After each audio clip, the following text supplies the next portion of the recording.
And here we go. Welcome to Season 2, Episode 22, our 48th episode overall.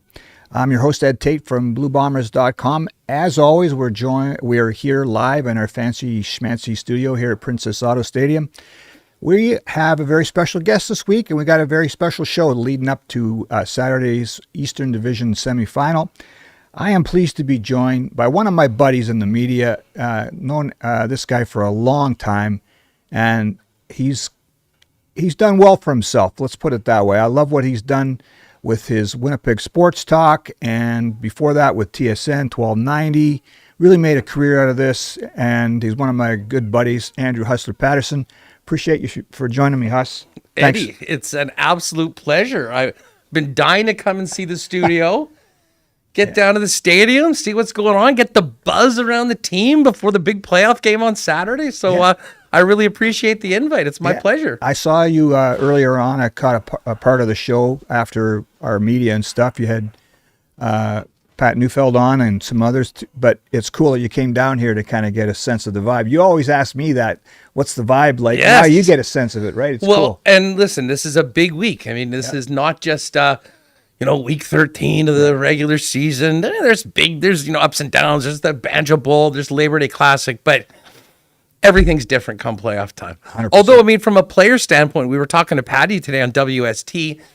You try to keep that same routine. Yep. But everybody knows what the stakes are going in. And I would suggest the stakes may be even higher because of the opportunity that the Bombers have to potentially find a way to get back here for one more game in front of a sellout crowd of Bomber fans in the 112th Grey Cup. That'd be a hell of a story, eh? Okay, so what we're going to do, Huss and I will chop up the East semifinal. We'll talk about some of the things that we're looking at and keys to the game, that sort of thing. We'll also, as we always do, leave some space at the end for fan questions to jump into. We've got a lot of prizes to give away.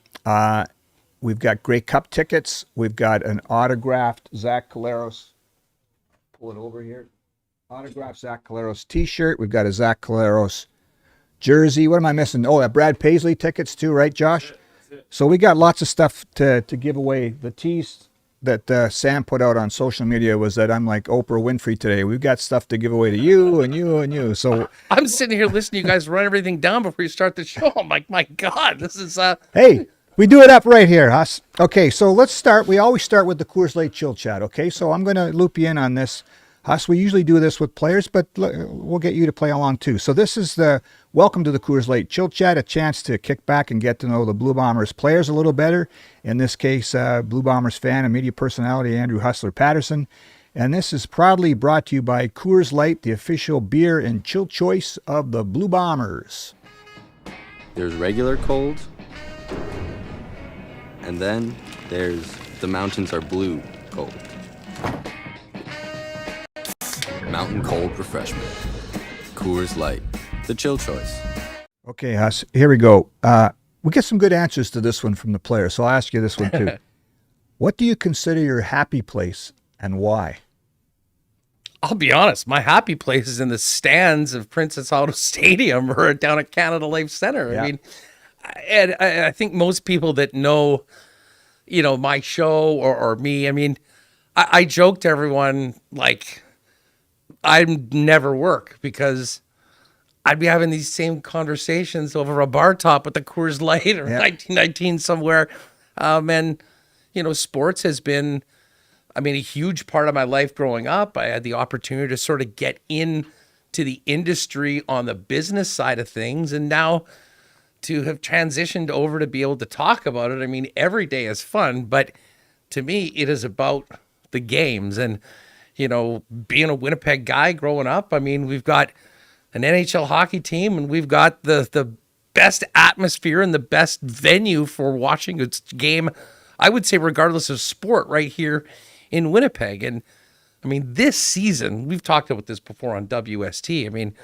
I've referred to this really as the golden era of Blue Bomber football with the success the team has had on the field.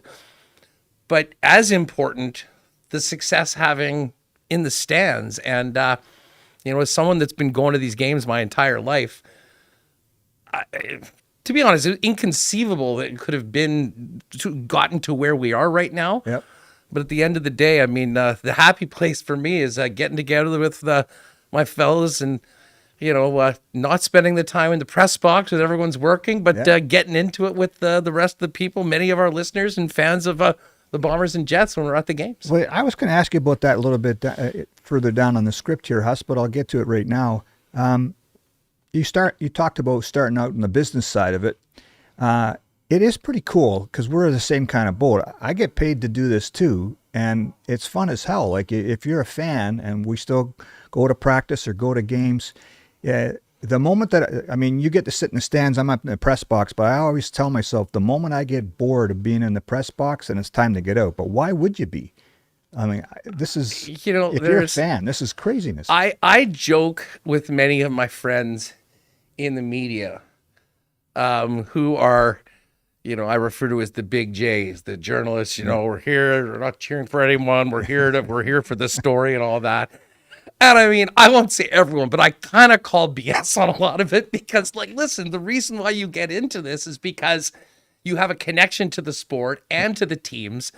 But, for me, it's an opportunity to, do what I love to do. And I mean, I don't take it for granted for a minute. I mean, it's, as they say, sometimes you'll have these long days and there's stuff going on. And I say, hey, we're not digging ditches here. Yeah. We're, we're talking about the stuff that we love and to be around. And it's amazing. I mean, listen, I think there's a lot of people, for instance, like in the news media, obviously that everything has changed so much over the last 15, 20 years. But guys like Mike, for instance, Mike McIntyre, the Freep, I mean, he was dealing with some of the worst stuff every single day down at that courthouse. Yep. And now, travels around following the Winnipeg Jets, which is something that he's passionate about. So, yeah, I mean, we're lucky to be able to do this, but I would also say we're very lucky to be doing it in a city of Winnipeg with such incredible, passionate fans that care about the teams, the city, and honestly add a lot to the experience that the teams put forth in their venues. Yeah, 100%. Okay, I'm going to rattle off a couple others here, Huss. You get to go around, man. Because you were just in Toronto on the weekend. Is there a sporting event on your bucket list that you still want to get to? I would say that what have you? So let's go with what you have done. You've done Ryder Cup, haven't you? I've done 2 Ryder Cups. Yeah. Which were, that was one of the biggest eye openers. One of my friends, and this I guess was the 2016 Ryder Cup that was at Hazeltine down in the Twin Cities area. One of my buddies, put in and won the tickets in whatever the raffle and had them and asked me if I would be into going. And I'm like, actually, that sounds really neat. I had no idea what I was signing up for when I went there. I'm like, it'll be cool. A lot of the top golfers. The atmosphere around that event is so different than any other golf event that I've seen on television or been a part of. I went to a PGA championship as part of a road trip with some friends in 2007. That was neat. Got to see Tiger Woods and all that. But the Ryder Cup, on a whole nother level because of the passion. It's close to the reason why you love going to football games and hockey games. You've got a team. You're going up against a team. So that was phenomenal. I guess I would say, it's on the bucket list. Well, on the bucket list, probably Augusta. I mean, the Masters. It's probably the most exclusive event. But that's golf. I mean, lucky enough that, back working with Gary, we did, I think, 6 Super Bowls, maybe. So got to see, some incredible games. Got to see the Russell Wilson interception, which really ticked me off. The Patriots did not deserve to win that Super Bowl, but hey, some things just happened to Tom Brady. I'll say that. Yeah. The game in New Orleans with the blackout between the Ravens, which was just on a personal note, was the craziest scenario. You couldn't help but think you're at this massive event, security and all that, and this happens. Yeah. It was very eerie. Yeah. They ended up getting the game back on and do it all, but Super Bowls are incredible. Been to a ton of Grey Cups. I mean, both, as a fan and working at it, that has been great. I was at game 6 and 7 of the 2014 World Series in Kansas City. And it was funny. And then, I did make, as I joke with my friends, an executive decision very late Thursday night, early Friday morning to go to the game on Saturday. So that was a quick turnaround, not a lot of flights, wasn't cheap, but was great. But that Yamamoto performance on Saturday was just so lights out. It was giving me flashbacks to Madison Bumgarner coming out of the bullpen for 7, 8, and 9 in Game 7. Unfortunately, the Royals lost. So that was great. And then internationally, I got a chance to go to Qatar for the World Cup. Wow.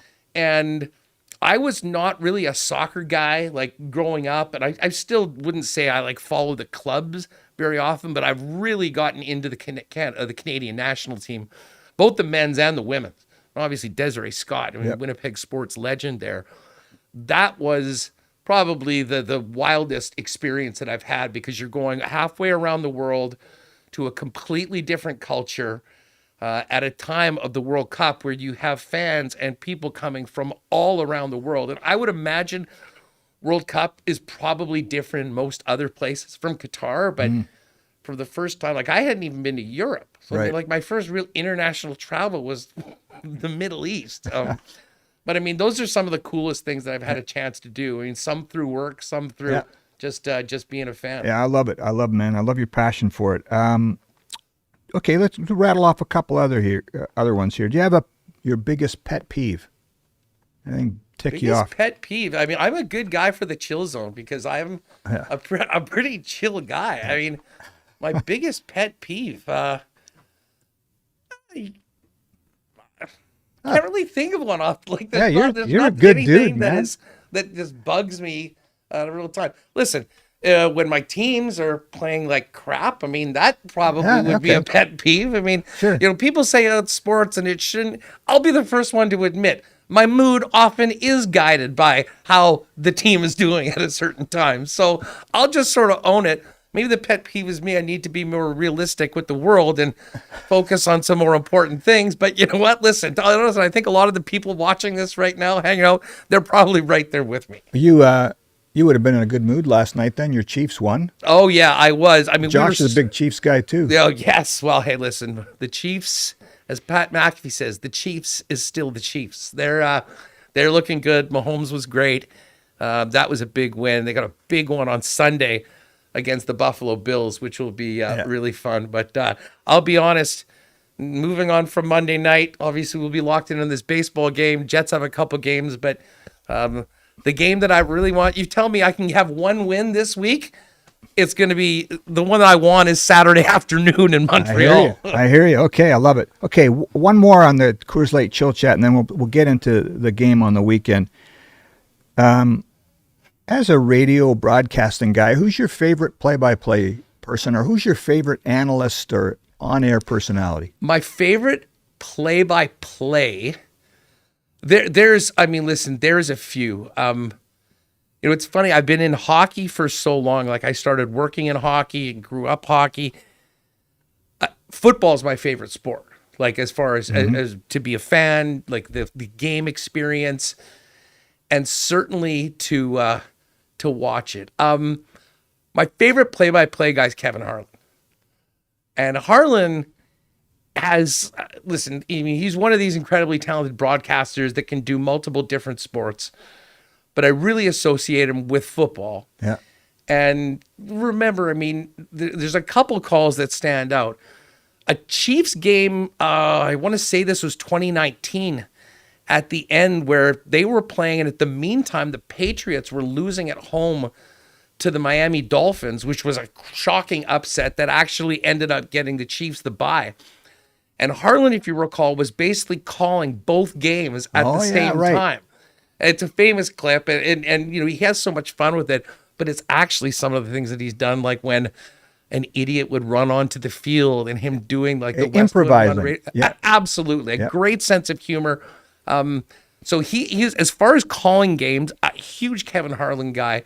And I absolutely love some of the insight you get from I mean, I think Troy Aikman has actually turned into maybe the guy. He and Joe Buck, I mean, are incredible. Great combo. Incredible one. I've always been a huge fan of Al Michaels too. And Michaels right now at this point in his career, let's just say that he doesn't have a lot of, and I love it. He calls his own shots, doesn't have a lot of tolerance for certain things, whether it be from the league. I don't know if you saw, he talked about his getting his wrist slapped, like just talking about it on the air. Yep. And then, as someone that doesn't mind laying a wager or two, is well, this game isn't over yet, but he'll have some of those kind of sly comments in. So, I mean, we're lucky right now. I mean, both from, certainly down south, but I'll say this. I mean, the TSN analysts that, do the CFL, I think Paul LaPolice has turned into an absolutely brilliant guy that can break down games. Dwayne Ford too. Yep. Obviously, I mean, Dustin Nielsen's a great friend of mine. Yeah, he calls a great game. And Dusty and I do a show every day on Edmonton Sports Talk before WST. So I'm sort of partial to him. And it's really funny talking to him about the different guys that he works with at times, and the connection, the chemistry that you have. And I mean, honestly, a lot of those times, those pairs, and I say this myself with Gary and I when I did the show, like the sum is greater than the parts. Yep. And that's kind of a real key when it comes to broadcasting, whether you're in the booth or doing a radio show, whatnot, that kind of chemistry that makes each one of you better together than you would be alone. Yeah, like Summerall and John Madden. Oh my God! Yeah. So we're going to get on to the next chunk here. I'll give you credit, man, because you make no apologies. You're a fan. You are a fan, and you do a show. And there's, like you said, there's a lot of capital J journos out there that think that you can't cross that line. I like what you've created for yourself, man. Well, I appreciate it. I mean, I've found that right from day one, I never tried to be something that I wasn't. Right. And I actually think that in today's, especially now, and maybe that wasn't the case 20 years ago, but there's a space for people to be themselves. Absolutely. And I think back to like what Bill Simmons did with his career. I mean, he kind of just said, yeah, guess what? I'm a Boston guy and I love the Celtics and I'm pulling for the Patriots. And that doesn't mean like my opinions are lesser, but authenticity at the end of the day, like in so many different levels of life, the people that are the most authentic, I think, gain the most respect from people as far as where you're coming. And to be honest, I think it creates the best content too. So listen, I'm a Winnipeg guy. I love our teams. I feel privileged every day to be able to talk about this stuff actually for a living. But if I wasn't doing it, I'd be doing it the same thing at the bar top or somewhere afterwards. That's cool, man. I think that's why it works. I think it's cool what you've done. Okay, let's get to the next part. Hey, right, Josh, we'll do the I kind of looking at this game on the weekend. It's funny because both teams are 10-8, and yet it's like the way Montreal is viewed at 10-8 is a lot different than the way Winnipeg is viewed at 10-8. They're this up-and-coming, young, powerful team, and for whatever reason, the Bombers are this team that's slipped and stumbled its way to a 10-8 record, which is remarkable. So I have broken this up to three storylines, and I'll throw these at you and give me your take on this, Huss. To me, the key storyline for this week is whether Zach Collaros is on, and that means can he get some protection? Because we saw just a few weeks ago, and I've talked about this on your show, when Winnipeg beat the snot out of Hamilton 40-3, everybody thought, okay, there it is. There's the magic. We're back. We're back, yeah. And then it's been a struggle since then. Just give me your sense on if that's the biggest storyline for you too. Listen, I have a very hard time imagining a path to victory in Montreal against that team without Zach Collaros having a hell of a game and being the best version of Zach. Like fairly or unfairly, because it is a team game and there's so much that goes into. We talked about this with Pat on WST today. Like it probably isn't fair on the quarterbacks because they get so much of the attention, but they're the most important cog in the wheel. a lot of other people need to do their jobs to put them in the best scenario and situation to succeed. But inevitably, the way we all watch these games, it often does come down to the quarterback play. Montreal has a hell of a quarterback in Davis Alexander. His record speaks for itself. And I think many would agree that Montreal's record at 10-8, probably the biggest factor in that is that they didn't have Davis Alexander for a good period of time. But on the Bombers side of things, there's a number of things that I think Winnipeg needs to do to put Zach in a position to succeed. But you're not wrong that, I mean, Zach's going to bear a heavy load. And listen, he's fully capable of going out and doing it. He's done it before. And I would suggest that at this time of year in playoff games, with the experience that Zach has, he's, I think maybe more so than most other quarterbacks, uniquely positioned to brush off poor games, whatever happened in the past, and focus solely on being the best version of he and his team to get a win. Yeah, you know, he's been under the microscope all year. You look at this offense, new offensive coordinator and Jason Hogan. He loses Dalton Schoen for the year. That's a big thing. Nick Dembski, just for people that are tuning in, he was at practice today wearing the gear but not participating. So I think that's a step forward from last week. Still don't know whether he's going to be available. And the other thing that's going to be interesting is what happens to that short yardage package that Chris Strevler ran so effectively. And he was out there again today throwing too. He had a big brace on, but I think anybody that saw his social media posts on the weekend thinks the short yardage is interesting because I think that Terry Wilson has done it good. He's proven done it well. That he's certainly capable of running the 1-2 yard sneaks. And listen, so much of that comes down to the big boys up front. I mean, I joked that, with at times over this era, like the Bomber offensive line has been so good, it doesn't really matter who you were putting in if you're just looking to get 1 yard, and that's no disrespect to Strevler. It's just a compliment to the offensive line. But Wilson has, he's not the bulldozer that Strevler is, but there is a dynamic nature and elusiveness to him. He's slippery, And we've seen, a couple of big runs before, turning those little ones in. So, I mean, all hands on deck. But this team will go as Zach Caleros takes them on Saturday. Yeah. You touched on, let's get to the second storyline that I pulled out here, Huss. You mentioned Davis Alexander. So he's 11-0 to start his career, and that was all over TSN last. Not bad. Yeah. Great passing numbers this year. He's tied with Trevor Harris for second best quarterback efficiency behind Nathan Rourke. Missed 11 games, though, and this is his first playoff start this weekend. I am intrigued by what Bombers defensive coordinator Jordan Younger dials up for a guy. So Davis Alexander plays with passion. He's a young guy. He gets fired up. But what happens if you get frustrated and you're playing in your first playoff game? To me, this is one of the kind of the subplots to this game that is going to be kind of cool. Your thoughts on that one? Well, I mean, just to paint or to compare a situation for Alexander to another quarterback that had a great season. What was it, 2 years ago? Chad Kelly's the MOP. All of a sudden, it's prime time. It's playoffs. They go in and turn the football over like 7 or 8 times. I mean, there's no guarantees.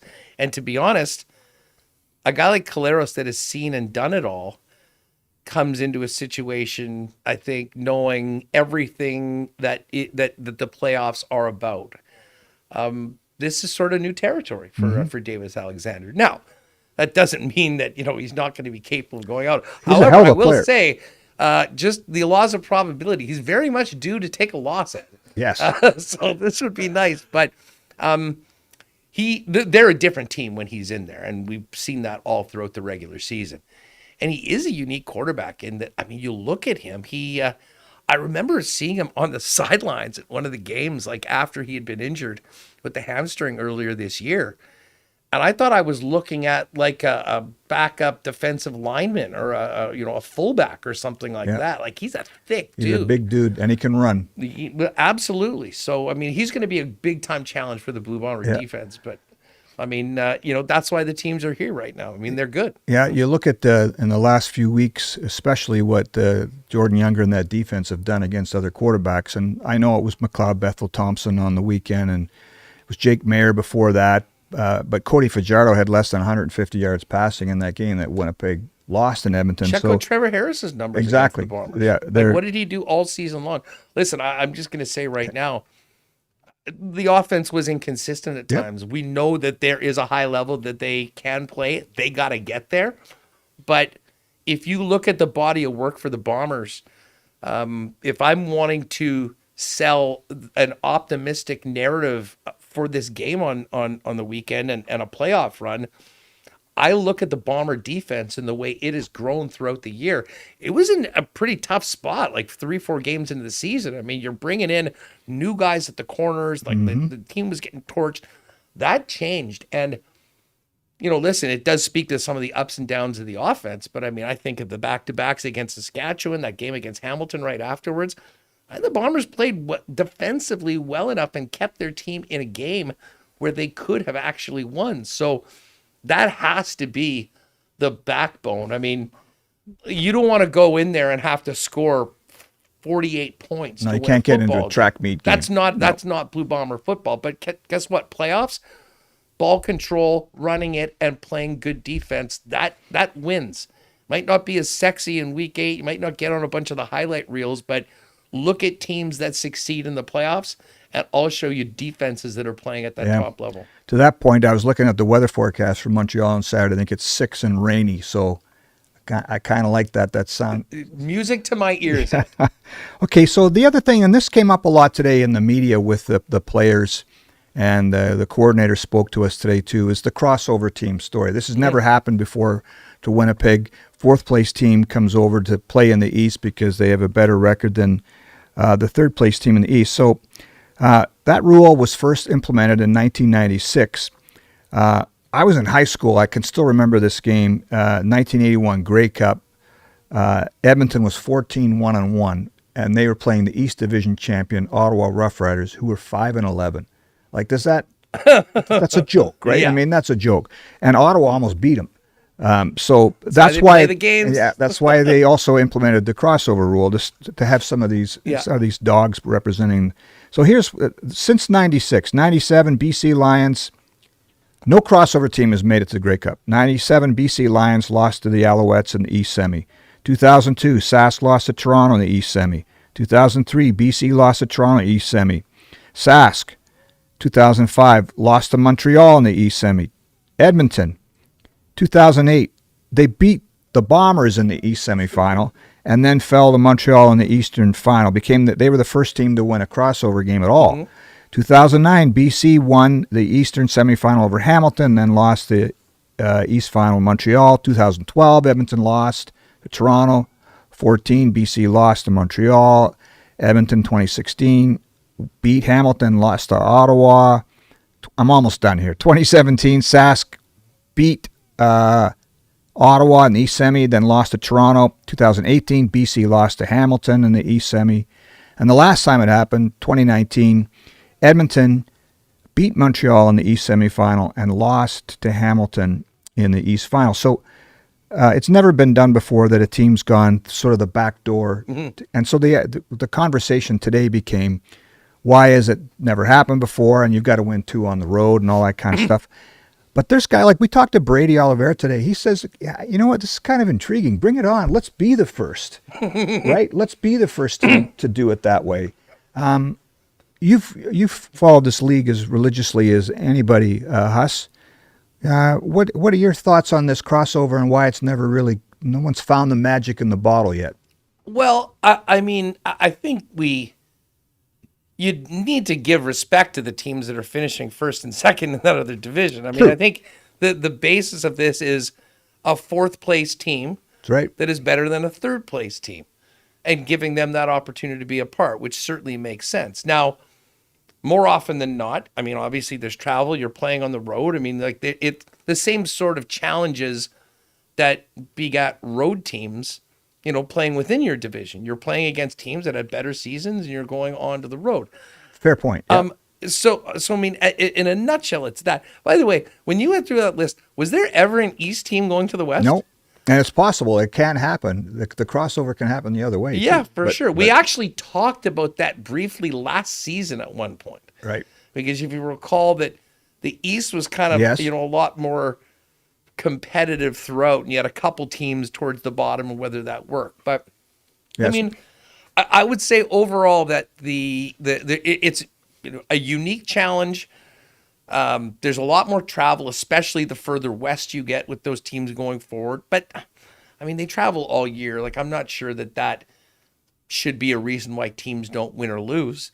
I mean, listen, it's not impossible. And listen, I'll just say this: a team like Winnipeg with a 10-8 record, but with the amount of experience they have in that locker room, will be like, put it this way, I'm sure Montreal is thinking like, okay, whatever, we had that last game against them, we got to be at our best if we want to be the team that's challenging Hamilton the following week. I keep saying this: if Winnipeg can get it done this week, and then the momentum you carry into Hamilton, the narrative about this team changes in a hurry, and I think it would raise some eyebrows around the league. Just as an aside, I mean, that, as I said, I do follow the betting lines quite closely, and people were out on the Bombers about 2 months ago. They got up to 20-1 at one point, which for Winnipeg is crazy. We haven't seen anything like that in a long time. Then it was 15, and it was 12. And even during the last couple of weeks with a couple wins, but I mean, not anything that was truly inspiring massive of confidence, we've seen that continue to go down. Is that right? Yeah. They are the longest shot of the 6 teams, but those numbers also speak to just how wide open it is right now. There's a lot of respect for Montreal in the East, obviously Saskatchewan, what they've done, but this year, I think more than any year, Ed, in recent CFL history, you can make a compelling argument for any one of these 6 teams to be a team that gets to Winnipeg and potentially wins that Grey Cup. Agreed. And I mean, the Bombers have the ability to write their own story in a special way, and lean on everything that they've done in the past, because that's one thing they've got on everybody. Yep. Big game experience in the last 5 years. This game on Saturday is going to be cool. The West semifinal is going to be amazing too, because one of those teams, Calgary or BC, is going to be done on Saturday, and those are 2 good football teams too. Well, VA and Rourke going head to head in Vancouver. The story right can't itself. wait for that.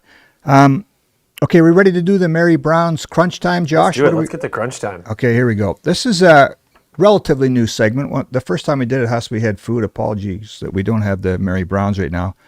I could use one. Here's what we do. I'm going to throw some trivia questions at you. Okay. These are like CFL trivia questions, playoff edition we're calling it. Okay.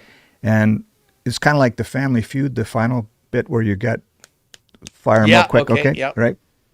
So some of these, I'm hoping you get all of them, but let's just see what you know. Okay. Here we go. I'm ready for the challenge.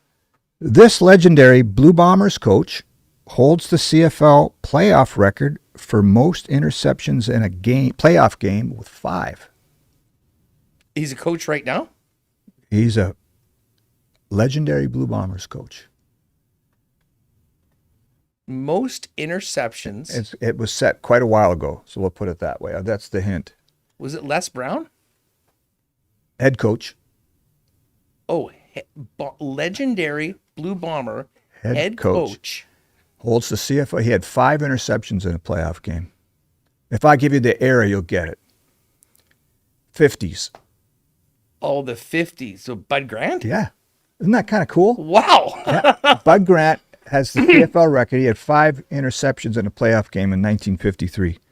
That is amazing. I've heard so much of the lore of Bud Grant. Obviously it was before my time. With what he did here, what he did with the Vikings, but that I did not know that. That's incredible. Yes, a few years ago, I interviewed him for I forget he was coming up. It might have been for when he was put in the Ring of Honor, and he was so excited when the new stadium opened. And I'm I got all my questions because he's an icon, right? And I'm a little bit nervous. And he says, "Before we get going, did you see me toot into that big giant horn they have at this?" This is an 80-year-old guy at the time, so excited about doing that. I wanted to travel down to Minnesota for his garage sale. Yeah. You see that a few years ago? Yeah. That was incredible. Amazing. a lot of really amazing Okay, football heirlooms. here's one for you. Recently set last year. Which current CFL quarterback set a playoff record last year with 61 pass attempts in a game? 61 pass attempts in Can a you game. imagine? Last year's playoffs. Was it Arbuckle? No, but I think you have the right game. That. And I don't even, I had forgotten. I'll give you another hint. I had forgotten that they were even in the playoffs last year because they had such a bad year this year. Drew Brown. Drew Brown, 61 pass attempts last year. That's right. That's crazy. I just, you know, when I think of that, I think of Bo. But I mean, Bo, part of the reason why he wasn't up for really an MOP is that they had such a terrible start to the season. They didn't make the playoffs. I have to go back and look at that because it makes you wonder, did he even dress a running back? And did he get on the field, right? 61 pass attempts. Okay, this is a weird one because I covered this game, and it still sticks with me. Which CFL team, I'm kind of giving it away, holds the dubious distinction of losing the biggest blowout in CFL history, and what was the score? Biggest blowout in CFL playoff history. Oh, playoff history. Oh, that would be the Bombers against Edmonton. That's right. And I want to say it was like 63-7 or something. You are really close. 68-7. 68-7. Okay. 1996. I knew it was not the 50 burger; it was the 60 burger, and almost a 70 burger. There was a mere 7 point. What year was that? 96 West semifinal was the last game that Cal Murphy coached. Oh, and you know what? That was the game. That was the cleat game. It was the cleat game. Is the Bombers were out there sliding around. They didn't have the proper shoes. I don't know what the. And Edmonton had broom ball shoes, and then they did just like the 1977 Grey Cup. They put screw nails in the bottom of their cleats. And I was working at the Sun at the time, and I interviewed Brett McNeil, the offensive lineman, afterwards.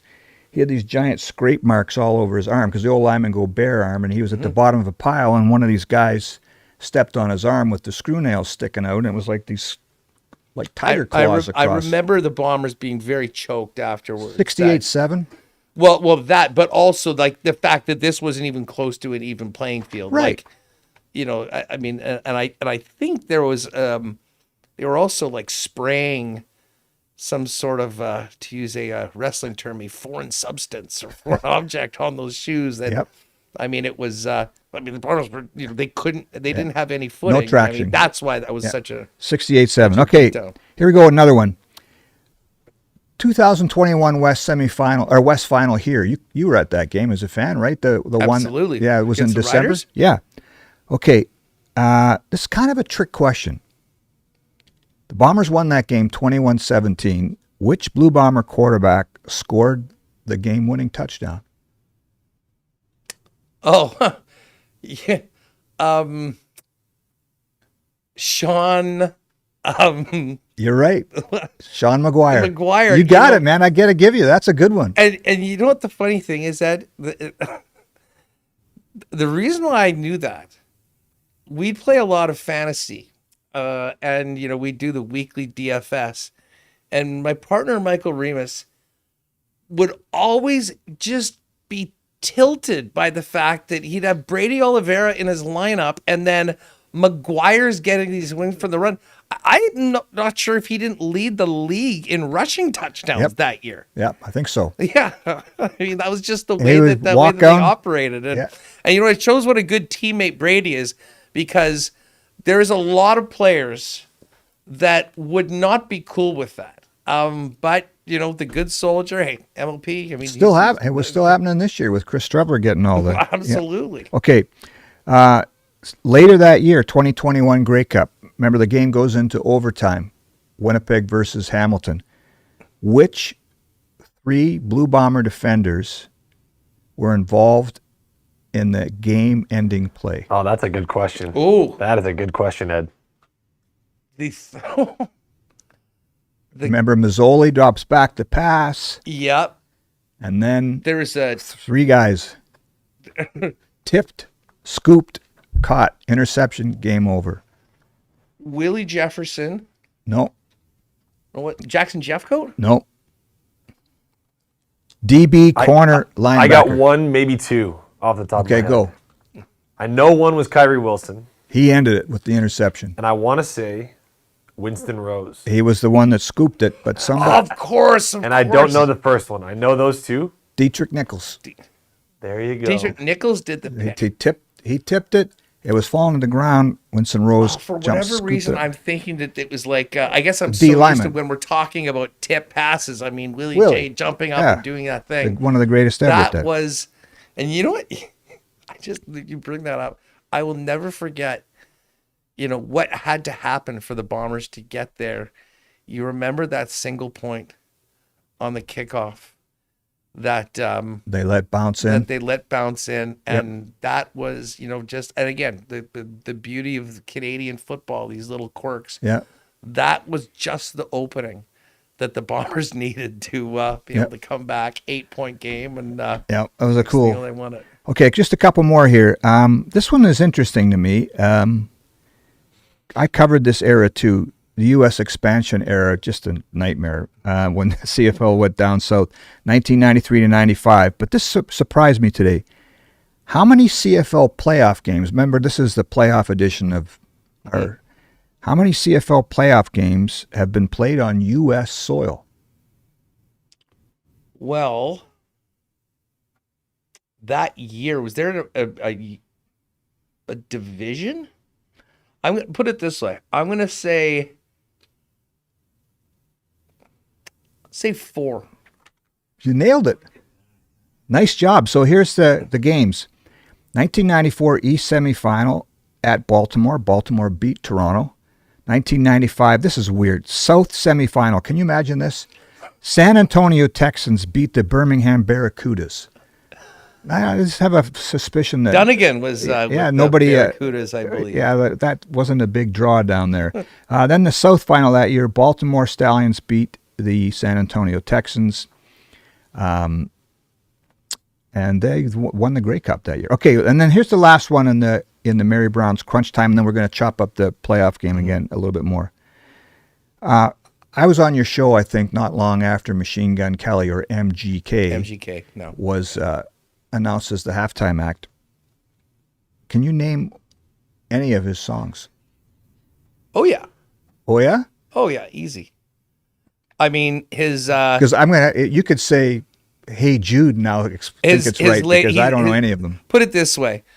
He's now kind of rebranded himself as a very much a pop star. Okay. Now, he did a video called Cliche. It's one of the hits from his latest album. I'm Okay, sure you'll look at probably this. be playing it. Yeah, right away. And the video is over the top, like legitimate boy band. And this is a guy, he's from Cleveland. He started off basically rapping, and kind of almost like a Post Malone, who's basically done literally music in a whole bunch of different genres. That's sort of been his evolution, but he's a big time pop star. But I mean, My Bloody Valentine, we could go on. Look for a at few, that. but Okay, yeah, I'm impressed, man. big MGK guy. Are you, eh?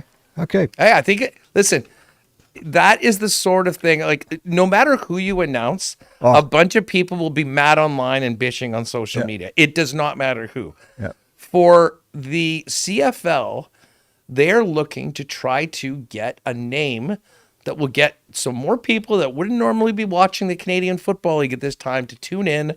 Not indifferent like all these people that are pissed off about Bad Bunny doing the Super Bowl. Well, guess what? Check the numbers. It's scoreboard. The guy's one of the biggest stars in the world, and he's going to come in, and a bunch of people are going to be watching it. For the record, I could care less who the halftime show is of any of these ones. I'm going to be occupied doing other things in between the second and third quarter to get ready for the rest of the game. So I always find it funny, the reaction to this, because wait a minute, it's not my favorite band? Why didn't you pick my favorite band? And then they did pick your favorite band, but why didn't they play this song? That's my favorite song. But, oh, man. Anyway. Hey, the last few years, the CFL has absolutely nailed it. I mean, the Green Day one was awesome. Jonas Brothers? The Jonas Brothers were great. I can't say the same thing about what happened on Saturday night in Game 2 of the World Series. I mean, and listen, well, we don't need to get on. I just thought the timing of all that was neat. It's a very important thing to do, and it's amazing, the buy-in. I mean, the entire teams, every single person is up there with the sign. But to do it in the end of the 5th inning in a tied game in the championship just kind of, it took the air out of the building. Yeah. Soon you got this sad music going on. And then I guess they thought that the Jonas Brothers performance would kind of get the energy back up and you just started, but it didn't work. But they killed it in Vancouver at the Grey Cup. How about that guy that did the Canadian national anthem last night? Dude. Ooh, I was cringing, man. I just typed in Canadian national anthem into X search bar, and I had a laugh for about an hour because he got roasted. Anyway, okay, let's get back. We got to do our Duron spot. Yeah, I'm going right, to jump in Josh? real quick here, Eddie, and say we're moving right along here. Reminder to everyone, we got Grey Cup tickets to give away. We got jersey, autograph shirt. We got lots of stuff to give away that's coming up right away.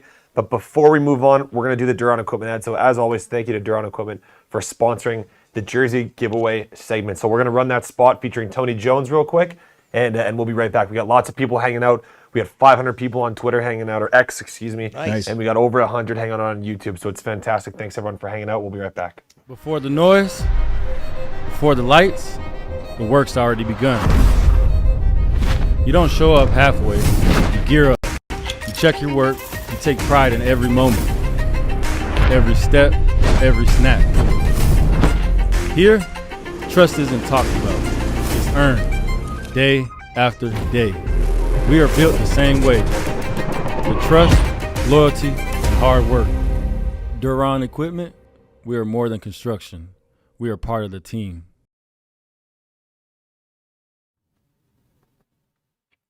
Okay, I'm going to jump in real quick here, and we're going to give away some Grey Cup tickets, which is awesome, by the way. So we love having that support to be able to give those away. So I'm going to drop that link in the chat right here. It's going to be the pinned comment.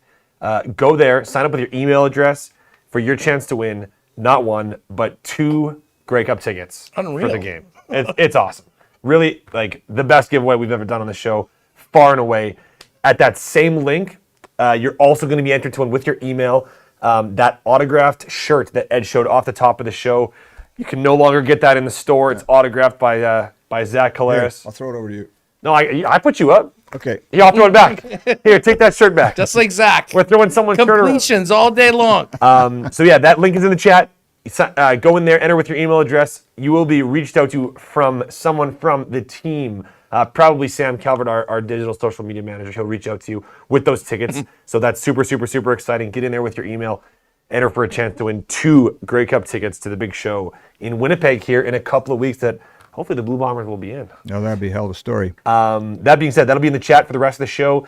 And stick around. We're going to be giving away a Zach Calaris jersey at the end of the show, as well as 2 Brad Paisley tickets to that concert the Friday night of Grey Cup week here in Winnipeg as well. That being said, let's move on to the next little bit of this breakdown, talking about the road trip there, Ed. Okay, Huss, let's get back to the game on Saturday.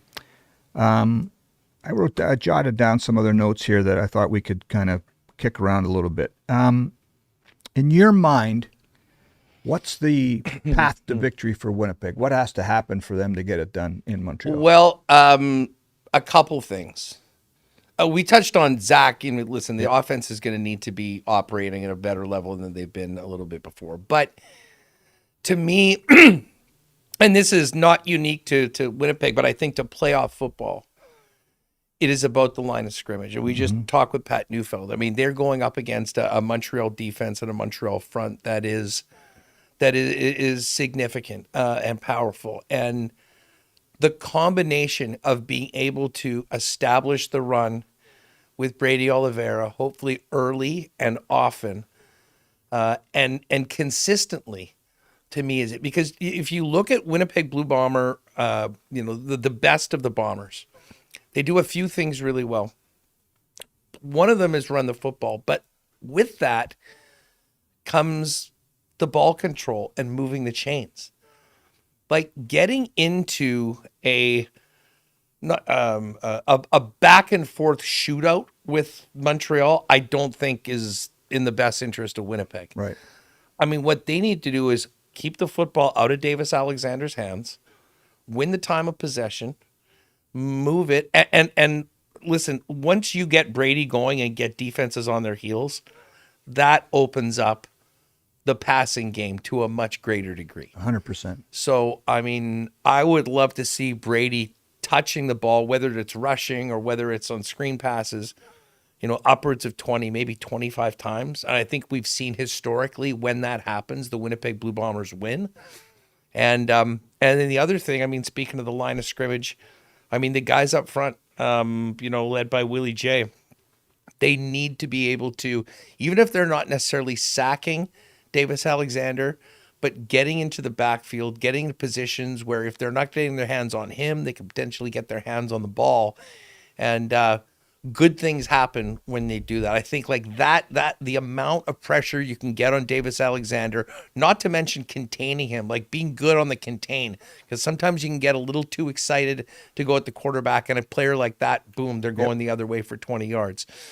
So, I mean, I really do think that, great performances on the line of scrimmage open up the opportunity for the playmakers on both sides of the football to win. But I think of Blue Bomber playoff football, and I think of running the football. I think of strong defense, and special teams is always overlooked. This is 3-down football. I mean, special teams plays are literally, I mean, almost sometimes a third of the football game, and we know what Sergio Castillo's made of. I mean, that's a big advantage for Winnipeg. But also, I mean, the fact that we've got some juice in the return game as Trey well. Babel is And amazing. listen, I mean, you could always say the cliche things, win the turnover battle. Yeah, definitely. But I'll tell you what, if you can make some big shifts in field position based on special teams, I think that's another thing that would really, really help Winnipeg put them in a position to win. Yeah, I wrote a piece that's on the site now, the tail of the tape, comparing the two teams and what happened during the year. I had forgotten then when Winnipeg beat them in Montreal in August that it was James Morgan at quarterback. They were on their fourth-string quarterback. Yeah. And that day, though, Brady, to your point about it doesn't matter who the quarterback was, the Bombers established the line of scrimmage. Brady had over 200 yards from scrimmage that day. He has to be busy. He has to be busy. The other thing is, in the two games that Winnipeg won over Montreal, they were +5 on the turnover differential. We've seen them go the opposite way this year. So clearly, that's a cliche answer almost, but it's something that the guys were talking about today, is that you got to protect the football in the playoffs. At 9 times out of 10, playoffs from teams that are good enough to be there, you show me a team that wins the turnover battle, and I'll show you the team that won the football game. Yeah. I mean, when you think about on an even playing surface, these teams, I mean, you just think of things like point spreads. It's a 4-point, the spreads. These guys are favored by 4 points.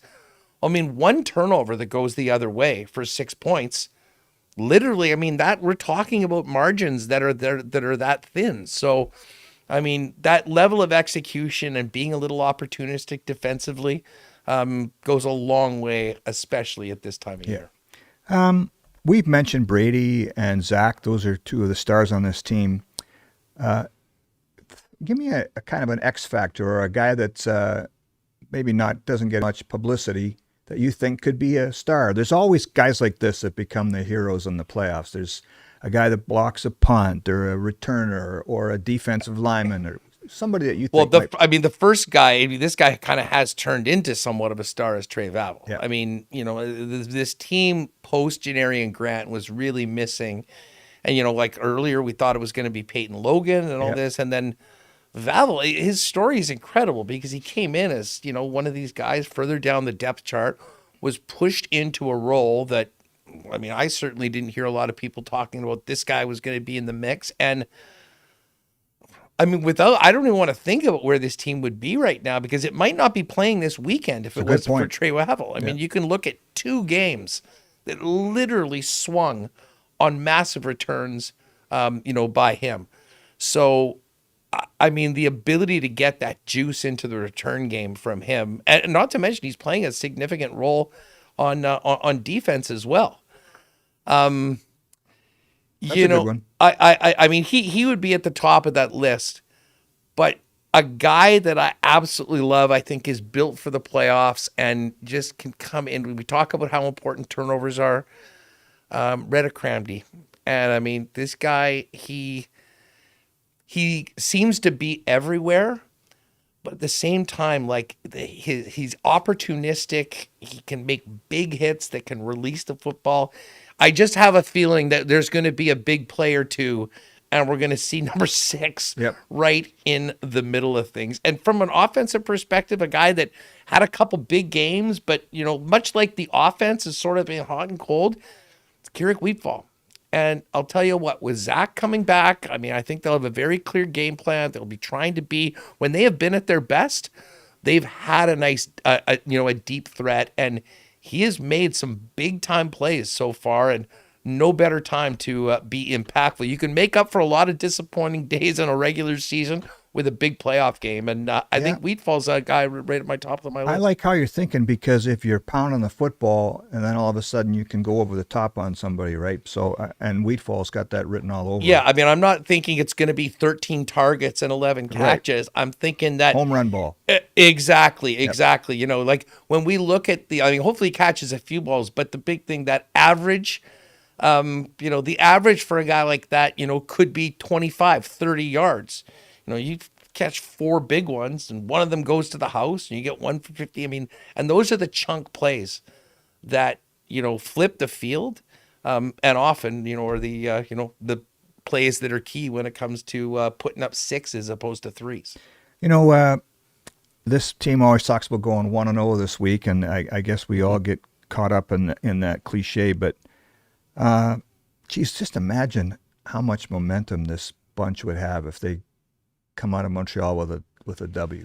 Ed, I'm doing a lot of imagining right now based on the potential scenarios for the CFL playoffs. And I will say this, the Bombers have, over this O'Shea era and the last few years, they have always found ways to be at their best at this point of year. And obviously the end of the game, the end of the last 3 seasons in the Grey Cup game has been disappointing, but there's been some close breaks, but they're always there. And it seemed like through a number of reasons they were off it for a while this season. But I cannot help but look at the men in that locker room that are going to be going out onto the field in Montreal and think that there's an incredible will and belief that they can come up with a great performance when they absolutely need it. And it's going to take it. Like, I got a ton of respect for Montreal. I mean, they might be the best team in the league, to be honest. Exactly. Yeah. Like, I mean, this is not, I know many of us talked about, you want to get the crossover. Well, it doesn't matter who. If you're playing on the road in the first round of the playoffs in the Canadian Football League, you're up against it. You're playing against a team that deserves to have a home game. And that's been the Bombers for a number of years.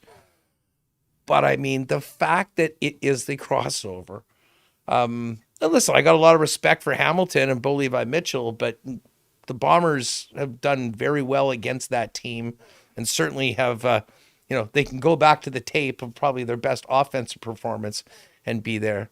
But let's face it, this is the one possibility to get the Bombers making some history and being the first crossover team. And dare I say, to dream of a Bombers Riders Grey Cup in Winnipeg. It would be Prairie Armageddon, and it would make for, honestly, one of the great Grey Cup weeks of all time. Yep. And listen, there might be Bomber fatigue in other areas of the Canadian Football League. I think that would go out the window in a minute if you had the best rivalry in the CFL in the championship game. And that's part of the reason why I'm in favor of potentially moving to a one-division CFL. I mean, I think it's been sort of lopsided anyways. The goal would be to get a 10th team and have an even schedule where it's home and home with every team. It's completely fair. It makes sense. But we've always talked about it. I mean, we all remember 2007 in Toronto, Bombers Riders. And the only way that scenario would have been better if it was somewhere other than Toronto, where the Grey Cup kind of takes more of a center stage. You know that's going to be the case here in the Peg. So we'll see if the Bombers can get there. And I mean, just the thought of that actually gives me chills thinking about how incredible it would be for everybody involved and the league, frankly. I've had, you just gave me some flashbacks to that 2007 Grey Cup, and still one of the coolest side things to that is that the 3 quarterbacks who dressed for Winnipeg that day, Ryan Didwitty, head coach of Toronto, Cliff Kingsbury, now Yes. the offensive coordinator in Washington, but the former coach of the Cardinals, and Zach Taylor, the coach of the Cincinnati Bengals. Those guys were the 3 quarterbacks for the Bombers that day because Kevin Glenn was hurt. Anyway, I still more just- useless trivia from Ed Tate. Hey, quick aside on 2007. We all as fans, we can sometimes get somewhat superstitious. I will never forgive myself watching the semi, and the Bombers were up. I want to say it was like 19-1 or something like that, and we're well into the third quarter, and I'm going like, "Oh my God, we're gonna win this game." And it was at the time where it wasn't everything. It was on the phone, so my computer was upstairs, and I ripped upstairs towards the end of the third quarter to book a plane ticket because I knew they were going to go up like crazy if we did it, and I wanted to be there, so I go book it. I come down the stairs. The Argos are kicking a convert, and Kevin Glenn is getting carried off of the field. Like I for years I thought that the karma of booking the ticket to the Grey Cup before the game was over cost Kevin Glenn his opportunity to play in the big game. That's the untold Haunted story. by it. Haunted. Okay, Josh, do we have some fan questions, Yes. or do we want to get in on what the people want to talk about? Yeah, let's do it. I'm going to just go through some comments. We're going to chat through it. But before we do, I'm going to put the other giveaway in the chat. So this one is going to be for the Zach Collaros jersey. For this one, you have to be able to come and pick it up in the Bomber store at the ticketing counter. So that is live in chat now. Go to that link, and that'll be your chance to win not only a Zach Collaros jersey, but also 2 tickets to Brad Paisley the Friday night at Canada Life Center Grey Cup Week here in Winnipeg. So hit that link up. Again, you have to be able to pick it up at the Bomber store. We can't ship them out. And sign up with your email. That being said, first question that I've seen come up a bunch of times is what was going on with Nick Dembski at practice today? Yeah, I think I touched on this a little bit at the beginning, so if you missed it, it's all good. He was out there, like last week he didn't practice at all. He was out there in sweats and a hoodie watching practice. Today he was at least wearing his jersey and had some football gear on, but did not practice. So tomorrow's practice is closed to the media, and then Thursday is a travel day. We won't really get a true read on whether Nick Dembski's playing until the depth chart comes out on Friday, because look, it's tough to get an answer out of Mike O'Shea on the lineup when it's June. You can only imagine what it's like in November. Good right? luck to all of you trying to squeeze that out. Fingers crossed on that. He was, it's a step forward, but it was a hamstring injury that happened in Edmonton 2-3 games ago. So I'm not sure how long it takes, but you'd hate to have him run out there and in one series pull up lame again. So I'm sure that Al Couture and the training staff are going to make sure he's 100% before he gets back out there, or as close as possible to finish the game. But that's a massive storyline heading into the Oh, weekend. listen, I mean, when I came in, and the guys were on the field, once I got over that incredibly incessant and annoying crowd noise that crowd they were noise. putting out, Yep. Where's Nick? I'm looking around for number 10, and then saw him and was sort of focusing on what he was doing. And you were right. He wasn't participating in like the usual team drills or really running routes. But it was pretty clear, like he was kind of doing some back and forths. He was catching, some passes. It seemed like he was, how should I say it? Just kind of seeing how far he could go. It's like another stage. Exactly, but without doing anything that could potentially be a setback. And listen, the one thing, this guy is a gamer. He's been with this team, with Zach Collaros for a long time. If there's any chance that he can play and help this team win a football game on Saturday, I think he'll be up there. And if he missed the week of practice and wasn't in there for that, with a lot of guys that would be very important, Nick Dembski's, I think, a guy that if he can go, he'll be there and he'll be a very big asset for I don't know what they do. I would put him on the plane and then cross your fingers and hope there's still some Oh, yeah. a couple days of healing can make all the difference. And he wakes up on Saturday and says, "I'm in." So, okay, Josh, any more? What Right do you on. got? Yeah, we're going to keep on rolling here. One comment. Prairie Armageddon is going to be the name of my next band. I like it. You got to trademark that. That's could be quite a good. t-shirt. I like Prairie Armageddon. In fact, I might steal that in a couple of weeks. Yeah. Well, hopefully you'll need to. I mean, like I'll be more than happy to give the rights to that to anyone if the reason for calling it that can actually come true. Right, there we go.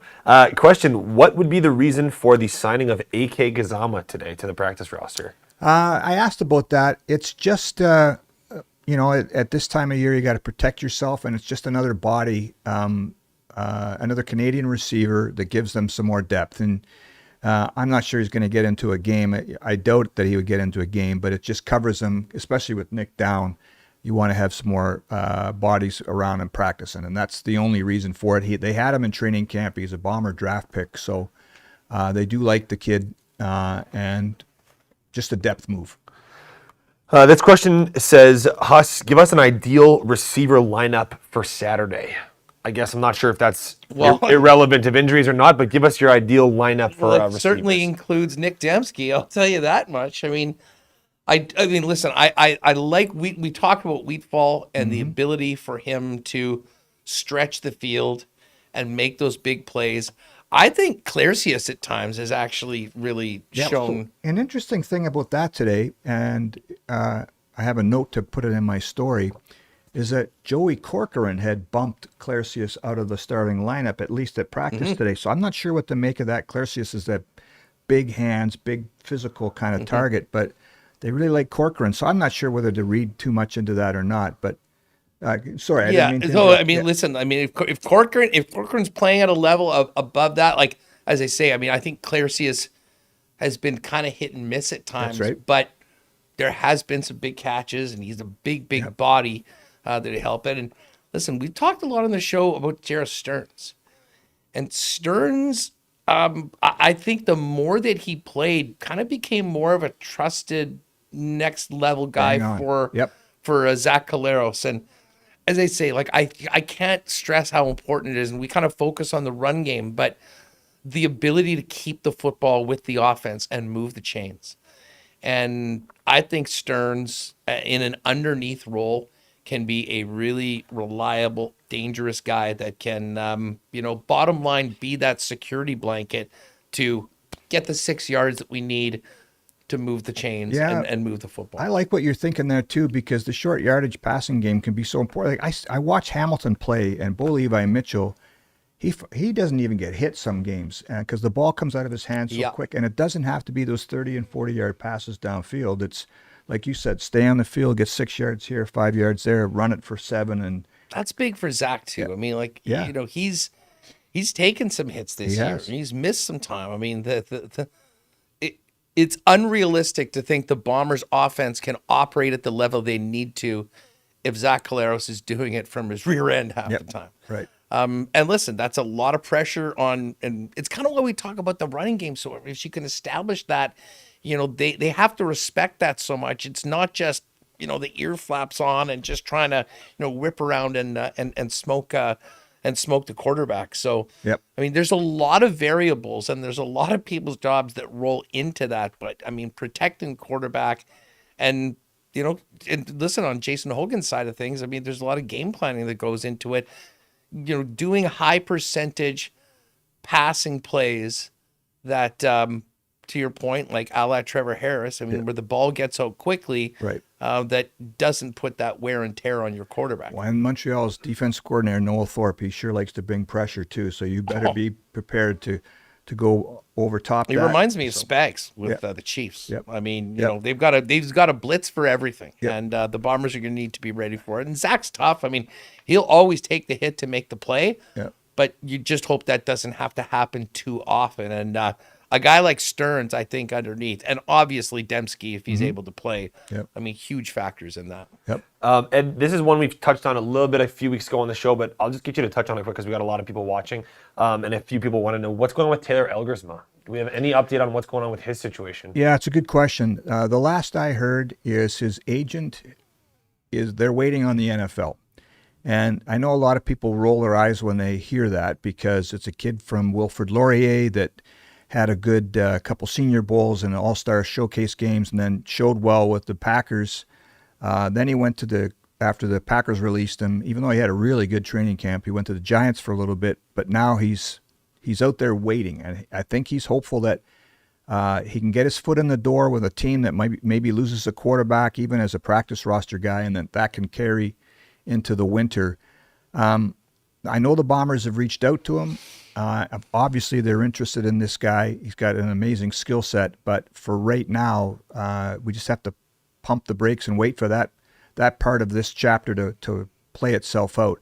I'm not sure what that means. Like, how long, if you're him, do you wait for that NFL opportunity? Because basically, he's lost a year right now. He could be here learning from Zach Collaros, one of the best students of the game, and getting his game better. But if he's waiting, I'm not sure if he's getting better. And then in the winter, do you keep waiting and waiting and waiting? And then there's another draft class that comes in, and all these other quarterbacks that come out of college.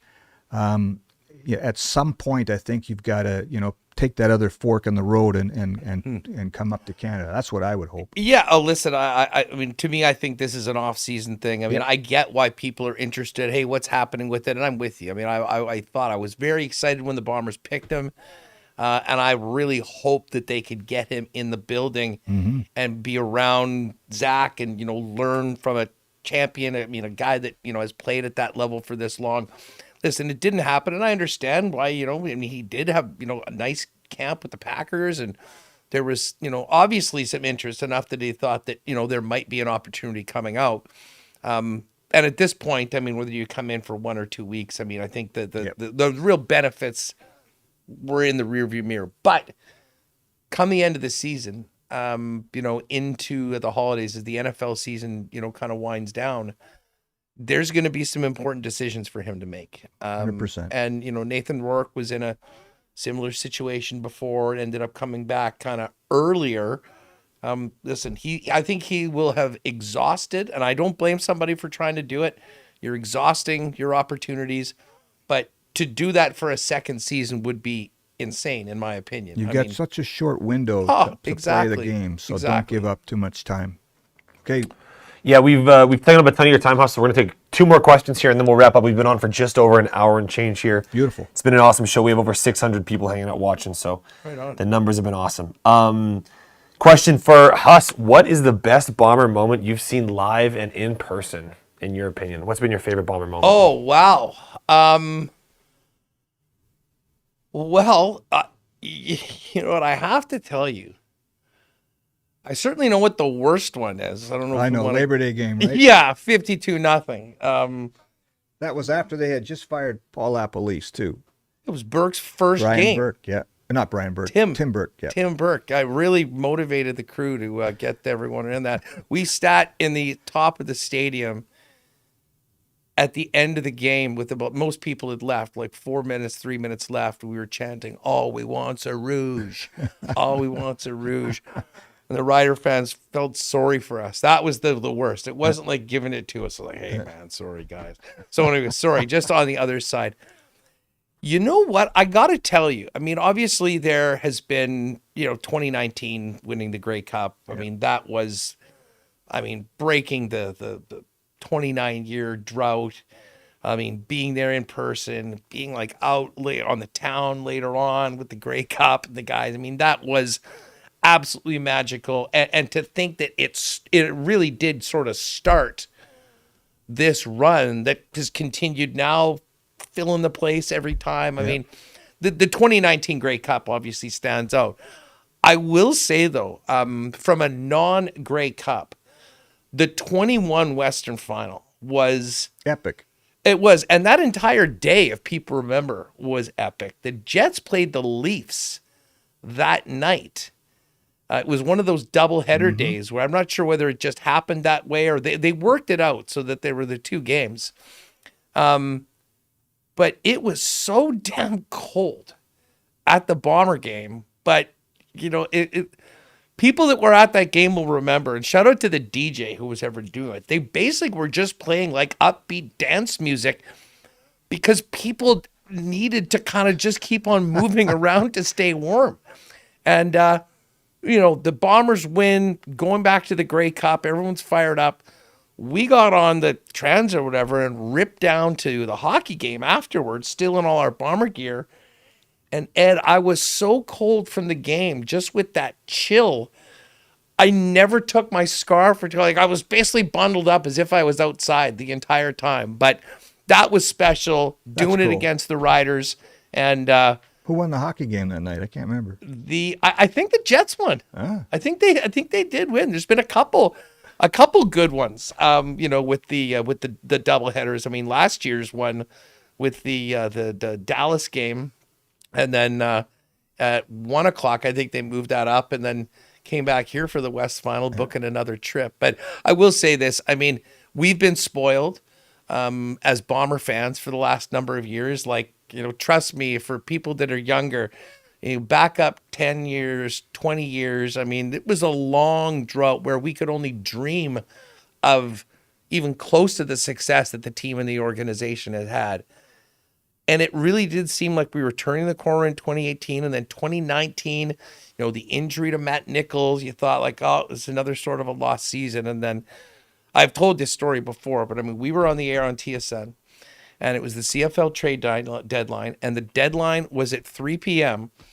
And at like 3:58, we got the notice that the Bombers had acquired Zach Collaros for a conditional draft pick.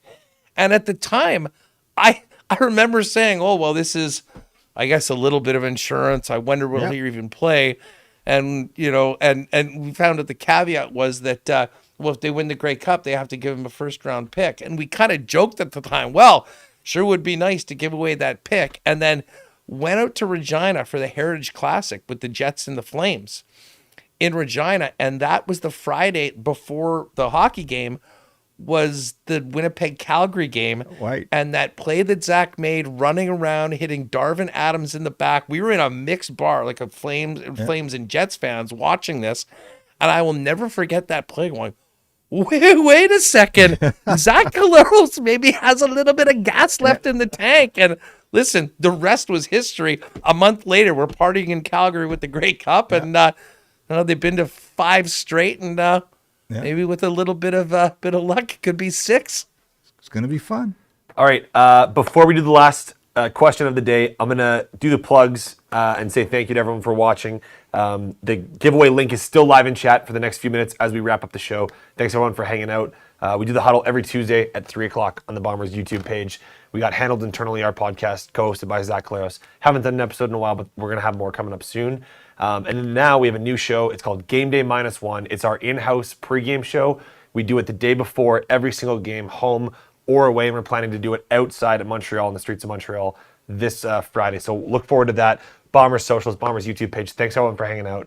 Thank you, Huss. Let's take one more question, and then we'll send you on your way for the day. And that question is going to be, I want you both to pick. I'm like kind of changing someone's question, but this is the general idea. I want you guys each to pick one thing. You get one thing for this game, this weekend. What's the most important thing that the Bombers have to do this weekend? You get one. I know we kind of talked about it. You guys talked about it a lot. I want one thing, and I'm banning you from saying win the turnover battle. Yeah, that's the low-lying fruit. Win the turnover. Listen, I'll say it. I guess it's a combination thing. I mean, a monster game, a 100-plus yard day for Brady Oliveira on the ground, and as part of that, a nice gap and advantage when it comes to time of possession. To me, those things are they go hand in hand. But if you tell me that the Bombers can, maybe go 34-26 time of possession, and Brady Oliveira's touching it 20-25 times and well over 100 yards rushing, I think we'll be talking about the Ticats next. I'll allow it. Strong ground game and controlling time of possession. I'll allow it. That's one thing. Okay, well, I'll spit one out here, and hopefully this gets allowed. I think that we can trust that Winnipeg's defense is going to be solid. They've proven that in the last couple weeks. To me, I'm going to point all the fingers at the offense. If they can, you don't want to be in a trail position against Montreal on the road, so get out early, but be productive on first down. It's stuff that Zach talks about all the time because it opens up your playbook. If Winnipeg is in 2nd and 7, 2nd and 8 all day long, it's going to be tough. So you got to be productive on first down, however that looks, whether it's Brady screen passes, stuff to Jareth Stearns. If you're in second and long against Noel Thorpe and that crew, that could be tough. So that's the one for me. All right. That being said, Ed, you want to take it away and close us out? Okay. So Again, we started at 3:15. We usually go Tuesdays at 3 p.m. on our YouTube page and on X. Let's hope we have another show next week, because then we'll be talking about the East Final in Hamilton. I'm not sure what we'll do. I'm not even going to go there about the other scenario. See you next Tuesday. Yeah, see you Hamilton. next Tuesday. I love it. I love how you're thinking, Huss. Yeah, this was a lot of fun to chop this up, Huss. Appreciate you so much. Appreciate your show. It's awesome. You and I go way back to the days. What was that show you did before 1290? You and Gary. Yeah, well, What was that station? It was an FM station. Freak 107. Freak 107. The shower curtain days, as we refer to it as. Yeah. Yeah, started there, then went to OB, and then went to basically when Bell started the sports station. We were the first daily show there. I was the first one in and the last one out when they turned the lights off in 2021. But you know what? It's ended up being great. Really appreciate the support from everyone. People love sports in this city. Absolutely. We need more of it. Well, Coach O'Shea was talking the other day. Taylor Allen from the Free Press asked him about this being a great sports town, and he said, yeah, look, the Jets are selling out. We sell out our games. Jets won the President's Trophy last year. Bombers have been to 5 straight Grey Cups. It is the glory days of Bomber fandom. I got to thank Josh, the producer here. He always makes this work. Sam and Cam and Rylan and Smart in our content department. Thanks to Coors Light, Duron Equipment, Mary Brown's for sponsoring the show. And to steal what Huss just said, we will be here next Tuesday at 3 p.m. Believe. Join us then. Thanks, buddy.